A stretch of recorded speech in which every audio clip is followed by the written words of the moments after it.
এলাকারই একজন দীপক দাস নামে একজন ব্যক্তি, উনি স্নান করতে নেমে আর উঠেনি এই বলে অভিযোগ আর কি মানুষ। কোন সময় ঘটনা? ঘটনা ধরুন না আর ঘন্টাখানেক আগে হবে। এটা কোন জায়গা? এটা আমাদের চাকমাঘাট। মানে মূল ঘটনাটা মূল ঘটনাটা হয়েছে আমাদের চাকমাঘাটই, মানে নদীর জল তো এখন বাদ দেওয়ানো, মানে তাই স্নান করতে নেমেছিল ওখানে।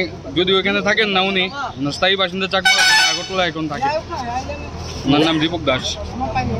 বয়স আনুমানিক 45 হবে। এখন কি ফায়ার সার্ভিস তারা আসছে?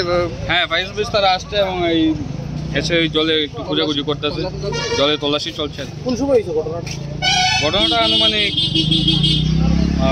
ঘন্টাখানেক আগে হবে। ঘটনা আমরা একটা কল পাইছি 4:30টার সময় যে চাকমাঘাট নৌকাঘাটে একটা লোক জলে পড়ছে, স্নান করতে স্টিলকে পড়ে গেছে, নাম দীপক দাস। তৎক্ষণাৎ আমরা আইলাম, আইয়া তো তল্লাশি অভিযান চালানো নিতেছে পাবলিকের সঙ্গে, অন্তত পাওয়া গেছে। আপনারা তল্লাশি চালাইতেছেন নাকি? তল্লাশি জারি আছে, পাবলিকও আছে।